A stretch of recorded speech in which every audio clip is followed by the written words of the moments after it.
تو اللہ تعالیٰ نے جب انسانیت کو کامل اکمل زندگی گزارنے کا طریقہ دیا تو قرآن اتارا۔ ہر دور کے انسانوں کی رہبری کے لیے اللہ تعالیٰ نے آسمان سے کچھ کتابیں اتاری۔ ان کتابوں کا موضوع تھا کہ انسان کیسے زندگی گزارے، انسان اس دنیا میں کامیاب کیسے ہو، اسے اس کی زندگی کا مقصد بتانا، اس مقصد تک پہنچنے کا راستہ بتانا، اس راستے میں آنے والی رکاوٹوں کو بتانا، ان رکاوٹوں سے بچنے کا طریقہ بتانا، یہ سارا کام کتاب کے ذمہ تھا۔ پھر کتاب سے کوئی کچھ سمجھے کوئی کچھ سمجھے ممکن تھا تو اللہ تعالیٰ نے ساتھ نبیوں کو بھیجا جنہوں نے اس کے مفہوم کو واضح کیا کہ اس کا یہ مطلب ہے، اس کا یہ مطلب ہے۔ کوئی اپنی فہم سے مطلب نہ بناتا پھرے اور اپنے انداز سے کوئی اس کی تشریحات نہ کرتا پھرے، تو کتاب کو بھی بھیجا، شارح کو بھی بھیجا، جس نے شریعت بھی بتائی، جس نے شرح بھی فرمائی کہ اللہ کے اس حکم کا یہ مطلب ہے، اس بات کا یہ مطلب ہے۔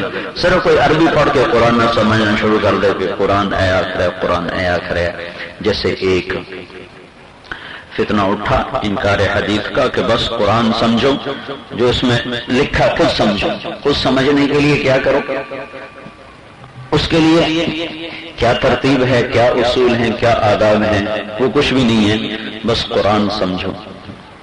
دنیا کی بہت بڑی حماقت ہے کہ کسی سمجھانے والے کے بغیر اتنی بڑی کتاب کو سمجھنے کا دعویٰ کرنا۔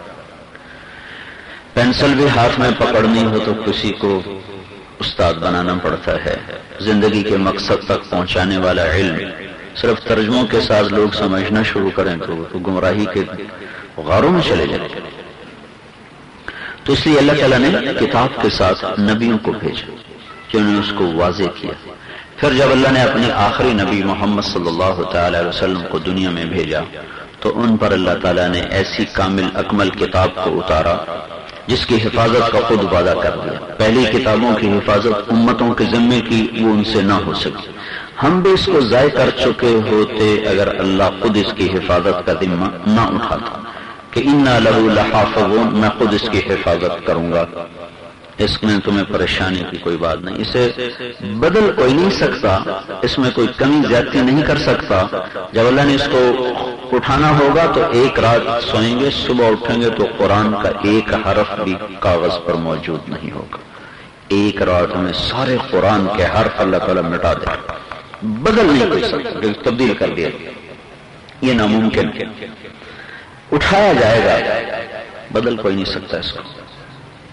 تو اللہ تبارک و تعالیٰ نے ابدی پیغام قرآن کی شکل میں دیا، ابدی رسول محمد صلی اللہ تعالی علیہ وسلم کی شکل میں دیا، ابدی تعلیمات کو اسلام کی شکل میں ہم تک پہنچا دیا، اور پھر اس پر مہر لگا دی الیوم اکملت لکم دینکم واتممت علیکم نعمتی ورضیت لکم الاسلام دینا۔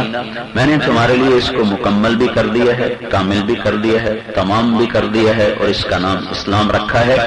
اس کے بعد من یبتغی غیر الاسلام دینا فلن یقبل منہ، اب اسلام کو چھوڑ کر جو کسی اور راستے سے آئے گا وہ اللہ کے ہاں مردود ہو جائے گا، اللہ تعالیٰ کے ہاں وہ قبول نہیں ہو سکتا۔ تو اب بھائیو، اپنی جہالتوں کو دور کرنے کے لیے کہ بچہ نہ ان پڑھ پیدا ہوتا ہے، اس کو صحیح بات سمجھاؤ اور سکھاؤ۔ ضروریات زندگی میں بھی ہمیں آزاد نہیں چھوڑا، اس میں بھی حلال اور حرام کی ترتیب قائم فرمائی، یہ کھانا ہے یہ نہیں کھانا، یہ چھوڑنا ہے یہ نہیں چھوڑنا، یہ کرنا ہے یہ نہیں کرنا، یہ اس میں بھی پابند کیا، عبادات میں بھی پابند کیا، اور ترتیب زندگی میں بھی پابند کیا، اور اس سارے کا خلاصہ اللہ تعالیٰ نے قرآن اور اس کی شرح حدیث سے پاک، کوئی 10 لاکھ احادیث ہیں جو محفوظ ہیں، جیسے قرآن محفوظ ہے اسی طرح اللہ کے محبوب کی احادیث مبارکہ بھی اس طرح محفوظ ہیں کہ اس میں کوئی چیز کم زیادہ نہیں ہو سکتی، نہ اس میں کوئی دجال کوئی فریبی اپنی طرف سے کوئی چیز گھڑ کے ڈال سکتا ہے، نہ اس میں سے کوئی نکال سکتا ہے۔ جیسے قرآن کی حفاظت ہے اسی طرح اللہ تعالیٰ کے محبوب کی تعلیمات کی بھی حفاظت ہے، اس میں بھی آج تک کوئی نہیں کوئی چیز ڈال سکا. لوگوں نے ڈالنے کی کوشش کی، لیکن جیسے یہ خون ہے نا، اس خون میں کوئی اور خون ڈالے نا جو اس گروپ کا نہ ہو تو وہ یہ خون اس کو اتنا دھکا دیتا ہے کہ خود بھی مر جاتا ہے، اس کو بھی مار دیتا ہے. اس میں کوئی اور خون نہیں شامل ہو سکتا. جسم کی حفاظت کا ایک نظام ہے کہ اس میں کسی بھی غیر خون کو داخل کیا جائے گا تو یہ انکار کر دے گا اور بندے کو بھی مار دے گا، خود بھی ختم ہو جائے گا. یہ اللہ تعالیٰ کا نظام حفاظت ہے جسم کے لیے. اسی طرح اللہ تعالیٰ نے روح کی حفاظت کے لیے تعلیمات رسول کو اس طرح محفوظ کیا ہے کہ کوئی بھی اس میں غلط چیز کو داخل کرنا چاہے گا تو یہ اس کو اٹھا کے باہر پھینک دے گا، اس میں کوئی چیز داخل ہو نہیں سکتی. اللہ تعالیٰ کے رسول کی تعلیمات میں بھی کوئی چیز نہیں داخل ہو سکتی، جیسے قرآن میں کوئی چیز داخل نہیں ہو سکتی. عبداللہ بن سلام آئے مدینے میں، جب آپ کی آمد ہوئی تو آ کر سننے کے لیے آئے کہ یہ کون شخص ہے، کیا کہتا ہے. انتظار تو تھا کہ ایک نبی نے آنا ہے. تو آپ خطبہ دے رہے تھے تو اس میں آپ نے فرمایا افشوا السلام واطعموا الطعام وصلوا الارحام وصلوا باللیل والناس نیام تدخلوا الجنة بالسلام. سلام پھیلاؤ، کھانا کھلاؤ، رشتہ داروں سے اچھا سلوک کرو، جنت میں سلامتی سے داخل ہو جاؤ. اس مفہوم کو جو کلمات عطا کی اللہ کے نبی نے وہ اتنے حسین ہیں کہ عبداللہ بن سلام بے ساختہ پکار اٹھے، یہ نبی کا کلام ہے، یہ عام انسان کا کلام نہیں ہو سکتا. ایمان لیا. ہمارے ہاں یہ فتنہ اس لیے چلا کہ لوگ عربی کو جانتے نہیں، عربی کے حسن کو سمجھتے نہیں، تو چند پڑھے لکھے لوگوں کے ذہن میں یہ بات آ گئی، یہ تو حدیثیں تو بعد میں لکھی گئی، پتہ نہیں تو غلط ہیں ٹھیک ہیں، تو لہذا بے صرف قرآن ہونا چاہیے. وہ ایسے پٹڑی سے اترے کہ اسلام سے نکل کے دور چلے گئے. وہ گمراہی کی آخری حدوں کو جا چھوا انہوں نے، چونکہ وہ عربی کو جانتے نہیں کہ عربی کیسا حسن ہے، کیا خوبصورت کلام ہے.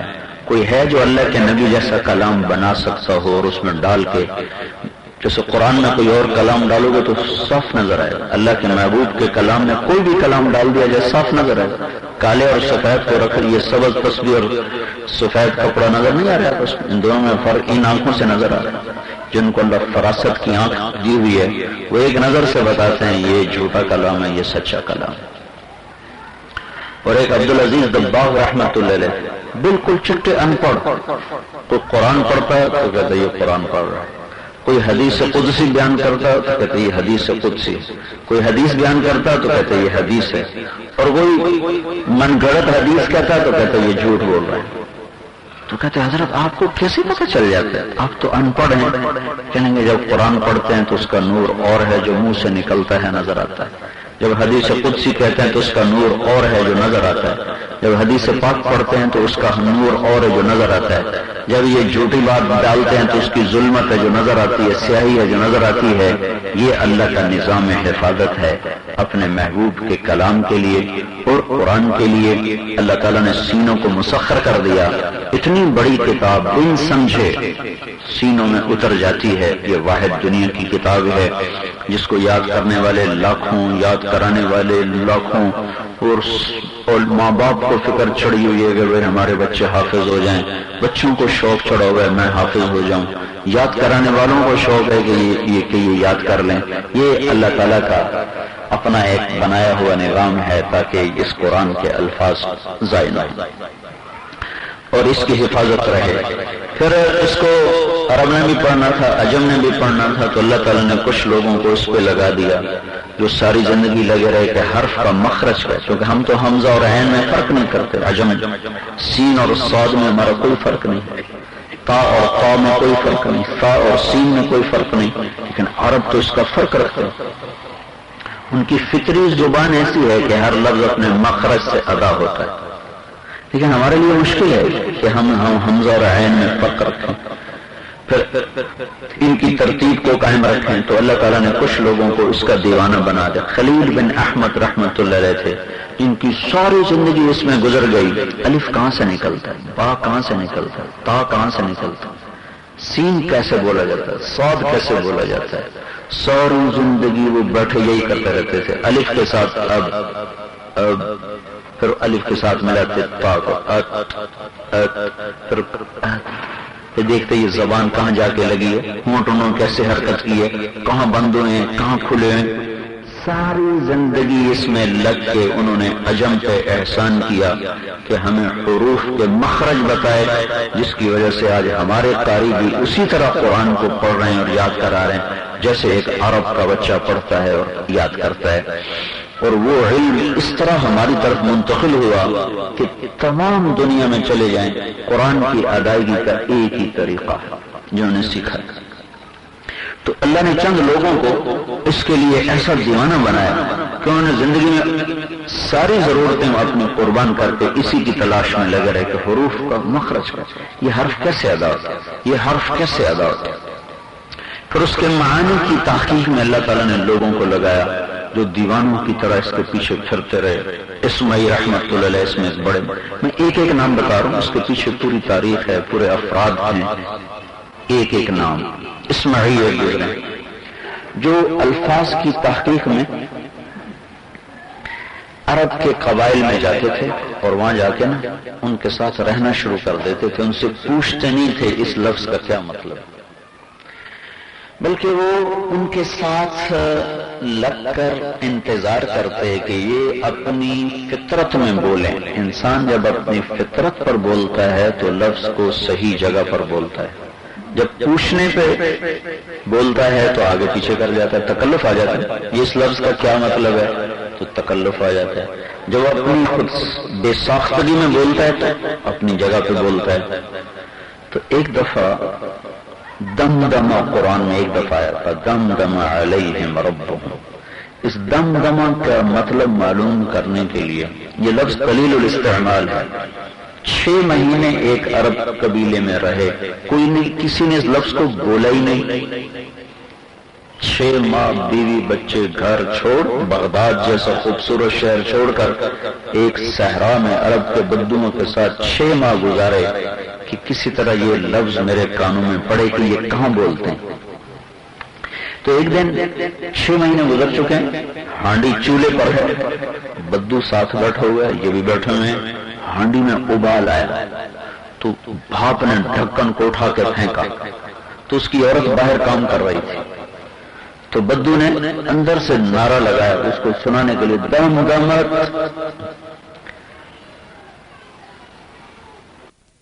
تو اسماعیل جو تھے نا وہ خوشی میں جوتا پہننا بھی بھول گئے، کہنے لگے وجب تو واللہ، اللہ کی قسم آج میری مراد پوری ہو گئی. اور بن جوتے کے وہاں سے بھاگے کہ آج میرا کام ہوا. دم دمت پٹخ دیا ہے ہانڈی نے ڈھکن کو. فدمدم علیہم ربہم بذنبہم فسواہا. اللہ نے اٹھا کے پٹخ کے مارا قوم ثمود کو ان کے گناہوں کی وجہ سے. اس ایک لفظ پر 6 ماہ گزارے. تو اس طرح چھن کر پن کر صاف شفاف کلام آج بھی ہمارے پاس موجود ہے. ہمیں اس سے نفع اس لیے نہیں ہو رہا کہ دلوں کا رخ اللہ سے ہٹ کر دنیا کی طرف ہو چکا ہے اور نظریں حیا کی بجائے ہوسناک ہیں. اور جب نظر ہوسناک ہو اور دل اللہ سے ہٹ چکا ہو تو پھر تو نبی بھی سامنے بیٹھ کے قرآن پڑھے تو نہیں دل میں اترتا. ابو جہل کے سامنے کتنا پڑھا گیا، قریش مکہ کے سامنے کتنا پڑھا گیا. 13 برس کی محنت میں صرف 250 مسلمان. تو اللہ تعالیٰ نے بھائیو انسانوں پر حجت کو قائم کرنے کے لیے اپنے قرآن کو محفوظ رکھا ہوا ہے. والقرآن حجت لک او علیک. قرآن تیرے لیے حجت ہے یا تیرے خلاف حجت ہے، یا تیرے حق میں بولے گا یا تیرے خلاف بولے گا. پھر اللہ تعالیٰ نے اپنے فضل و احسان سے ایک طبقے کو قیامت تک کے لیے ایسا بنا دیا ہے کہ جو اس کے پر عمل کرتا رہے گا اور بڑے سے بڑا ظالم بھی اور بڑی سے بڑی طاقت بھی انہیں اس سے نہ ہٹا سکے گی. لا تزال طائفة من امتی ظاہرین علی الحق. میری امت کا ایک طبقہ ہمیشہ حق پہ غالب رہے گا. اور انہیں کوئی ہٹا نہ سکے گا۔ ایک طبقہ ہر ملک میں، ہر جگہ میں، مردوں کا، عورتوں کا، چھوٹوں کا، بڑوں کا، امیر و غریب کا، اللہ تعالیٰ نے ایسا بنایا ہوا ہے کہ جو دین کو مضبوطی سے تھام کے چل رہے ہیں، اور دنیا ادھر سے ادھر ہو وہ اس سے نہیں ٹلتا۔ مجھے پرسوں ایک فون آیا، ایک بہت بڑا افسر ہے مرچنٹ نیوی میں، امریکن کمپنی، اس کے بچے امریکہ میں ہوتے ہیں، 1 مہینہ وہ ڈیوٹی ہوتا ہے، 1 مہینہ آف ہوتا ہے، 1 مہینہ چھٹی کرتا ہے۔ اور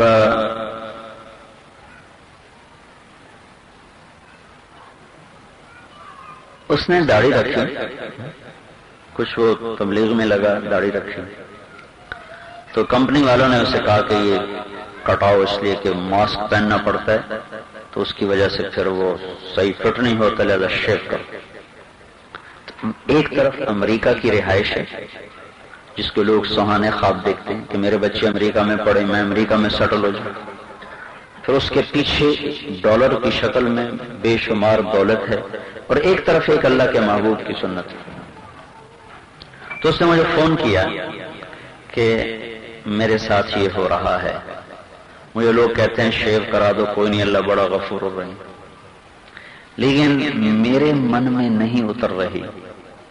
تو آپ کی کیا رائے ہے؟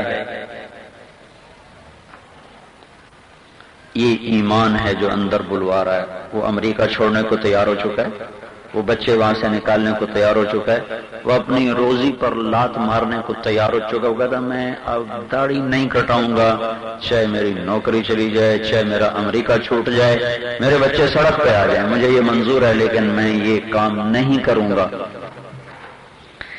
یہ ایک طبقہ قیامت تک ایسا اللہ تعالیٰ لاتا رہے گا، افراد کی شکل میں، مجموعے کی شکل میں، اور ہر دیش ملک میں جو اوروں کے لیے حجت بنتا رہے گا کہ قرآن کے الفاظ موجود کتاب کی شکل میں، اس کے معانی موجود حدیث کی شکل میں، اس کی شرح موجود تفاسیر کی شکل میں، اور اس کی زندگی موجود افراد کی شکل میں۔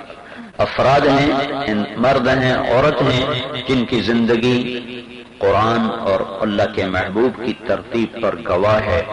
یہ ایک حجت ہے ساری دنیا کے انسانوں کی، اور ساری دنیا کے انسانوں پر ایک اللہ تعالیٰ نے دلیل کو قائم کیا ہے کہ یہ جب تک سورج مغرب سے نہیں نکلتا ایسا ایک طبقہ ہمیشہ کے لیے موجود رہے گا۔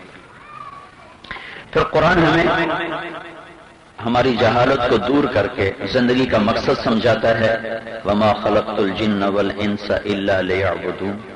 ہمیں ہمارے خالق کا پتہ بتاتا ہے۔ یہ ساری یونیورسٹیوں میں اربوں ڈالر خرچ ہو رہے ہیں کہ یہ کائنات کس نے بنائی، یہ زمین کس نے بنائی، انسان کو کس نے بنایا، انسان کیسے بنا؟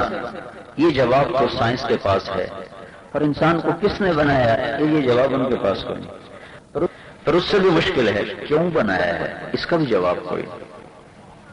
میں نے ایک نیو جرسی کا سائنسدان تھا، وہ دوسرے ملکوں میں لیکچر دینے جاتا تھا تو منٹ کے حساب سے وہ پیسے لیتا تھا، ایک دم گھنٹوں کے، وہ منٹ کے حساب سے اس کے ڈالر ہوتے تھے۔ یہ لیزر ٹیکنالوجی کا تو بہت بڑا ماہر، تو میں نے اس سے سوال کیا تھا کائنات کیا کہتی ہے، کون خالق ہے، کہاں جا رہی ہے، کیسے بنی یہ تو ہمیں پتہ ہے، کیوں بنی ہمیں کچھ پتہ نہیں، کس نے بنائی کچھ پتہ نہیں۔ آج کی تحقیق نے یہاں تک تو پہنچایا ہے کہ اس کا کوئی بنانے والا ہے، یہ خود بخود نہیں بنی، اور وہ کون ہے اس کا